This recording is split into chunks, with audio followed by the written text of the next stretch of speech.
नमस्कार। मेरा video like करने के लिए और सब्सक्राइब करने के लिए आप सभी लोगों को बहुत बहुत धन्यवाद। जिन लोगों ने मेरा वीडियो अभी तक नहीं देखा है और नहीं सब्सक्राइब किया है, प्लीज इसे अवश्य लाइक और सब्सक्राइब करें। आज हम शिक्षा कौशल के अंतर्गत स्वतंत्रता से पूर्व प्रारंभिक शिक्षा और उसके जो नवीन प्रयास किए गए हैं उसके बारे में हम अध्ययन करेंगे, यानी कि आधुनिक शिक्षा या ब्रिटिश कालीन शिक्षा के नाम से भी हम इसको जानते हैं। तो जब हमारे भारत में ब्रिटिश जो थे उनका आगमन कैसे हुआ, तो हम शुरुआत करते हैं 1498 में, यानी कि 1498 में वास्को डी गामा जो कि पुर्तगाल का था, उसने भारत में आने का समुद्री मार्ग खोजा, जिसके कारण भारत में पुर्तगालियों का आगमन हो गया। फिर धीरे धीरे डेन, फ्रांसीसी और डच आदि मिशनरियों ने भारत में प्रवेश किया और इन्होंने यहाँ आकर अपने व्यापारिक केंद्र स्थापित किए। व्यापार को बढ़ाने के लिए इन्होंने प्राथमिक विद्यालय, कॉलेज, प्रशिक्षण संस्थान आदि खोले, लेकिन जब ये अपने व्यापार में सफल नहीं हो पाए तो ये अपने स्वदेश वापस लौट गए। इसी के पश्चात 1600 ईस्वी में ईस्ट इंडिया कंपनी का भारत में आगमन हुआ। इसी के साथ जो अंग्रेज मिशनरीज थे उनका भारत में आने का मार्ग खुल गया और जब वे भारत में आए तो उन्होंने अपने व्यापारिक केंद्र खोले। व्यापारिक केंद्र में कर्मचारियों की नियुक्ति के लिए उनको पढ़े लिखे लोग चाहिए थे, जिसके कारण उन्होंने भारत में विद्यालय, प्रशिक्षण संस्थान आदि की स्थापना की, जिसमें सबसे पहले यदि हम बात करें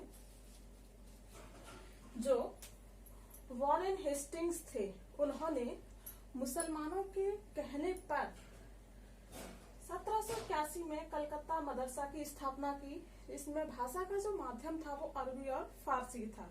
इसके बाद जोनाथन डंकन ने 1791 में बनारस संस्कृत कॉलेज की स्थापना की, जो कि विशेषकर हिंदुओं के लिए था।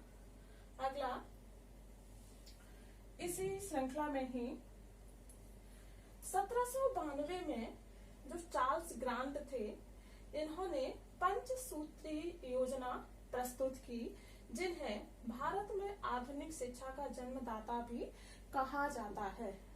इन्होंने ये पंचसूत्री जो योजना प्रस्तुत की थी, इसमें ये कहा गया था कि भारत में विद्यालयों की स्थापना की जानी चाहिए, शिक्षा का माध्यम अंग्रेजी होना चाहिए, अंग्रेजी साहित्य की शिक्षा देनी चाहिए, पाश्चात्य ज्ञान का प्रसार करना चाहिए, ईसाई धर्म का प्रचार प्रसार करना चाहिए।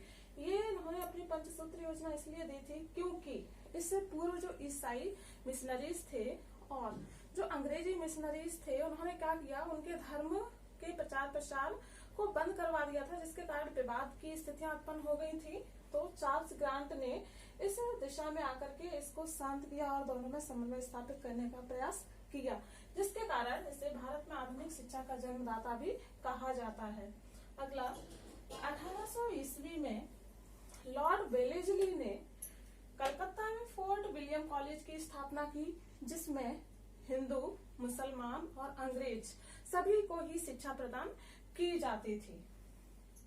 फिर जब जो ब्रिटिश ईस्ट इंडिया जो कंपनी थी, उसने भारत में अपने अधिकारों को जमाने के लिए 1813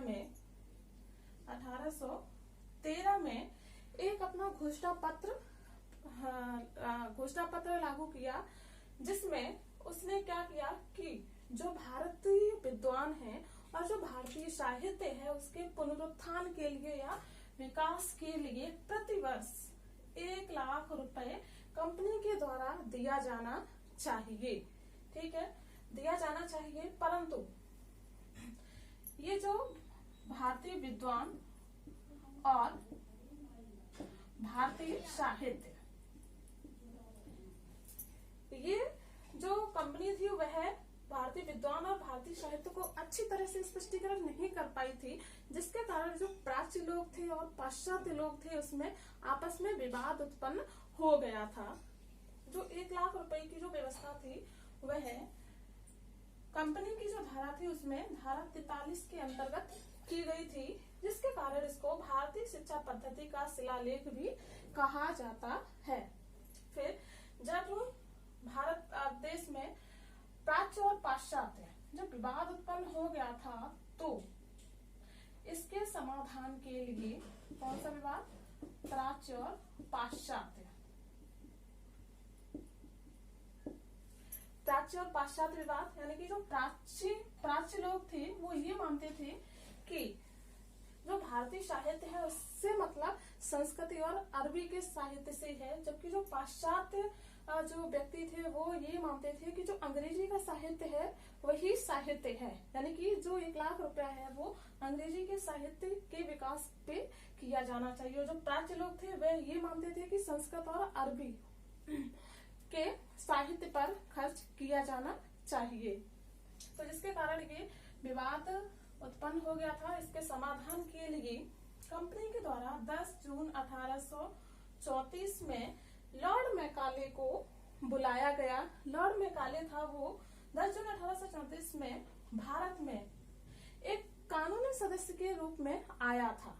ठीक है, कानूनी सदस्य के रूप में आया। उसने प्राच्य जो पाश्चात्य विवाद था उसका शुरू से लेकर के अंत तक उसका अध्ययन किया। अध्ययन करने के बाद उसने अपना जो विवरण पत्र था या जो प्रतिवेदन था वो प्रस्तुत किया, जिसमें इसके समाधान के उसने सुझाव दिए।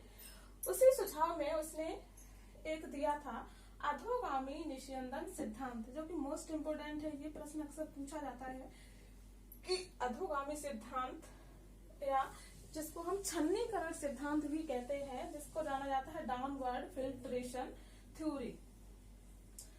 जैसा कि नाम से ही स्पष्ट है कि अधोगामी या निस्यंदन या छन्नीकरण, जो लॉर्ड मैकाले थे उसका मानना यह था कि यदि हम उच्च वर्ग के लोगों को शिक्षित करें तो शिक्षा छन छन करके नीचे के वर्ग तक आएगी और नीचे के लोग शिक्षित हो जाएंगे। इसी को कहा जाता है छन्नीकरण का सिद्धांत। साथ ही इसने जो लॉर्ड मैकाले था उसने शिक्षा का जो माध्यम है वो अंग्रेजी भाषा को बनाया था। ये इसकी दोनों बहुत विशेषताएं थी कि अंग्रेजी शिक्षा का जो सूत्रपात है वो किसके कारण हुआ था, वो लॉर्ड मैकाले के कारण ही हुआ था। परंतु यह प्राच्य जो पाश्चात्य विवाद था उसको अंत करने में बहुत ज्यादा उसको सफलता नहीं मिली। इसके बाद लॉर्ड ऑकलैंड आए, उन्होंने अपनी योजनाएं प्रस्तुत की और जो प्राच्य पाश्चात्य विवाद था उसको समाप्त करने का प्रयास किया। इसी में ही फिर 19 जुलाई 1854 को सर चार्ल्स वुड की अध्यक्षता में एक घोषणा पत्र लागू किया गया, जिसे कहा जाता है वुड का घोषणा पत्र। वुड का घोषणा पत्र कहा जाता है, जिसने भारत में जो शिक्षा जो विवाद चल रहे थे और जो प्राथमिक शिक्षा से लेकर के जो उच्च शिक्षा संस्थान थी सभी का इसने क्रमबद्ध ढंग से अध्ययन किया और अपनी सिफारिशें दी, जिसके कारण इसको भारतीय शिक्षा का महाधिकार पत्र या मैग्ना कार्टा भी कहा जाता है। ये भी प्रश्न अक्सर एग्जाम में पूछा जाता है कि वुड के घोषणा पत्र को क्या कहा जाता है, भारतीय शिक्षा का महाधिकार पत्र या मैग्ना कार्टा। वुड का जो घोषणा पत्र था इसकी कुछ प्रमुख विशेषताएं थी। वैसे तो इसने कई सारी अपनी सिफारिशें दी थी। इसी के प्रयासों के फलस्वरूप 1857 में कलकत्ता मदरसा और बम्बई विश्वविद्यालय की स्थापना भी हुई थी। ये दोनों ही प्रश्न मोस्ट इम्पोर्टेंट है, अक्सर पूछ लिए जाते हैं कि 1857 में 3 विश्वविद्यालयों की स्थापना किसके सिफारिशों के आधार पर हुई थी। तो किसकी सिफारिशों के आधार पर हुई थी? वुड के घोषणा पत्र की सिफारिशों के आधार पर हुई थी। साथ ही इसने जो क्रमबद्ध विश्वविद्यालय थे या क्रमबद्ध जो शिक्षा संस्थान थे उनकी भी इसने सिफारिश की थी। विद्यालयों को जो सहायता अनुदान देने की जो प्रणाली थी उसकी भी इसने सिफारिश की थी। परंतु जो वुड का घोषणा पत्र था वह भी उसके जो सिफारिशें थी या उसके जो प्रयास थे काफी हद तक उनको अपना लिया गया, लेकिन फिर भी शिक्षा में बहुत ज्यादा सुधार देखने को नहीं मिल रहा था। फिर 3 फरवरी 1882 को हंटर की सदस्यता में एक आयोग गठित किया गया, जिसको हंटर आयोग के नाम से जाना जाता है। इसने भारत में शिक्षा के सुधार के लिए कई सारे प्रयास किए, जिसके कारण इसको भारतीय शिक्षा आयोग के नाम से भी जाना जाता है। ये भी प्रश्न पूछ लिया जाता है कि 1882 में कौन सा आयोग गठित हुआ था, या हंटर आयोग या हंटर कमीशन कब गठित हुआ था। तो कब गठित हुआ था, 1882 में गठित हुआ था। फिर इसके बाद 1899 में लॉर्ड कर्जन का पदार्पण हुआ भारत में। तो लॉर्ड कर्जन ने जब देखा कि जो शिक्षा की स्थिति है वह संख्यात्मक वृद्धि तो है, यानी कि संख्यात्मक जो स्थिति है वो तो बहुत अधिक बढ़ रही है, परंतु जो गुणात्मक स्थिति है वह बहुत ही दयनीय है, जिसके कारण उसने क्या किया, विभिन्न जो मंत्री थे उनको एक सम्मेलन गठित किया।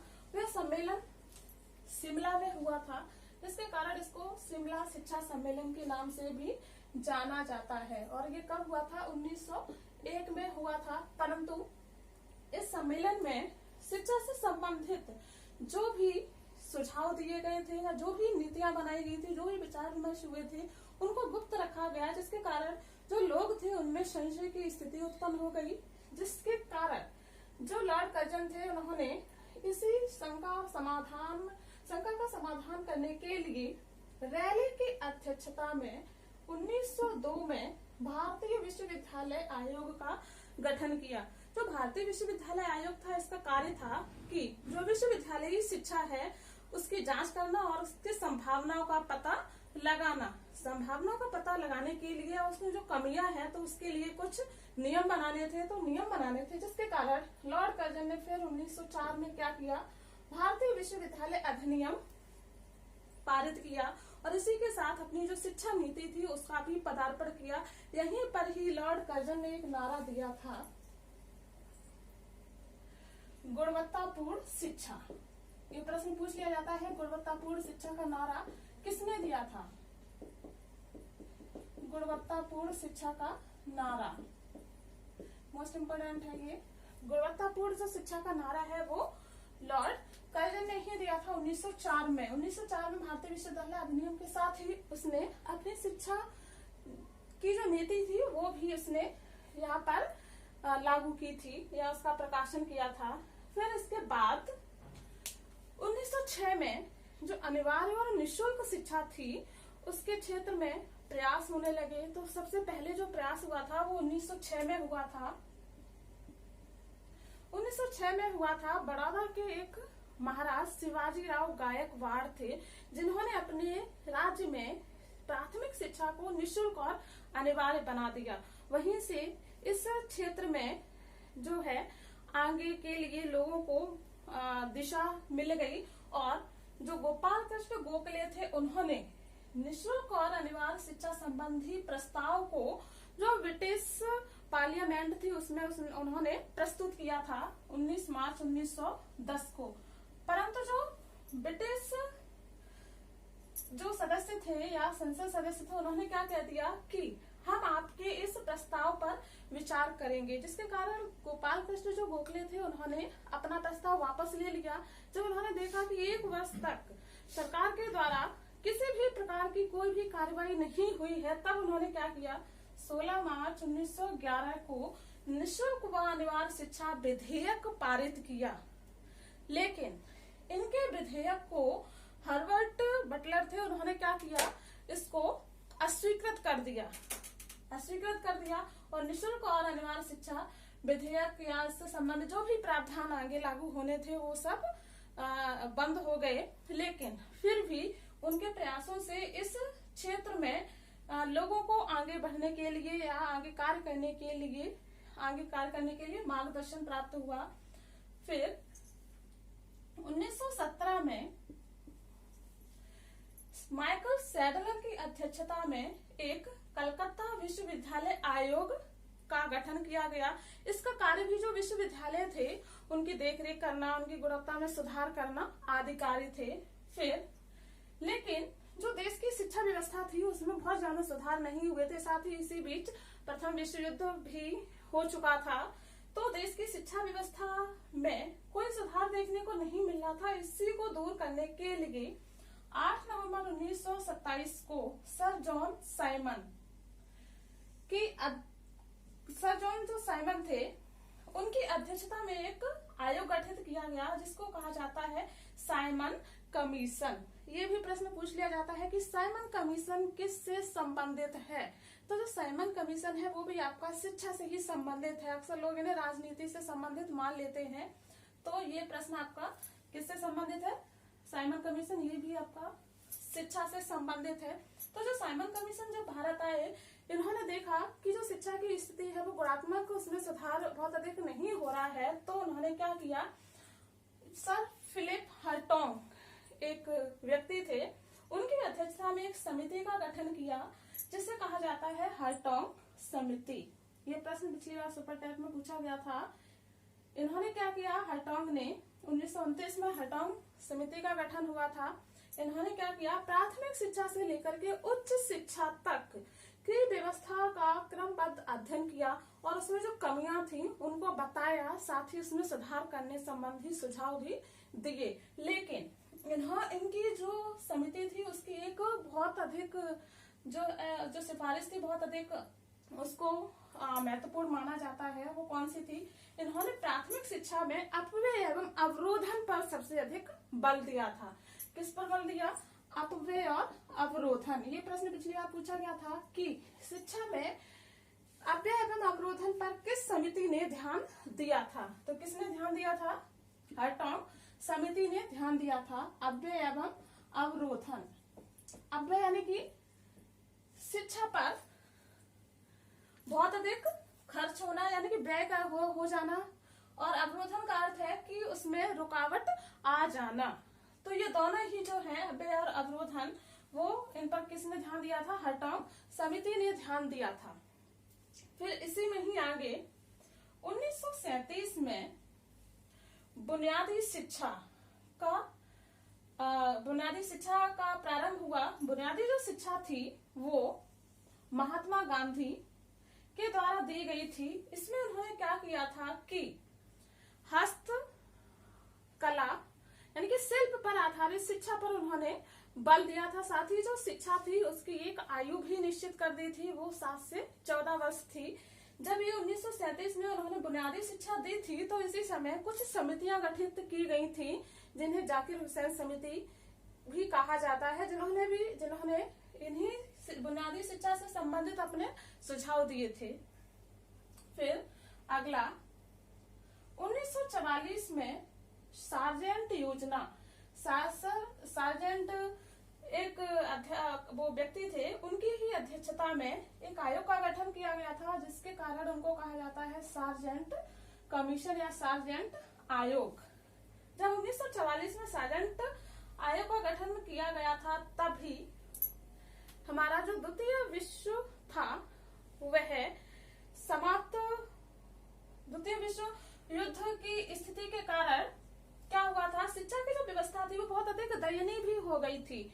उसमें जो जितने भी सुधार हुए थे जिसके युद्ध के कारण क्या हो गया था, शिक्षा की व्यवस्था फिर से वैसी ही होने लगी थी, उसमें ह्रास होने लगा था। तो सार्जेंट ने क्या किया, प्राथमिक शिक्षा से लेकर के विश्वविद्यालय शिक्षा, उच्च शिक्षा, प्रशिक्षण संस्थान आदि से संबंधित उन्होंने उनका क्रमबद्ध अध्ययन किया और उससे संबंधित बहुत अधिक सुझाव दिए, जिसके कारण इसको युद्धोत्तर शिक्षा विकास योजना के नाम से भी जाना जाता है। ये भी प्रश्न इम्पोर्टेंट है कि किस आयोग को युद्धोत्तर शिक्षा विकास योजना के नाम से भी जाना जाता है।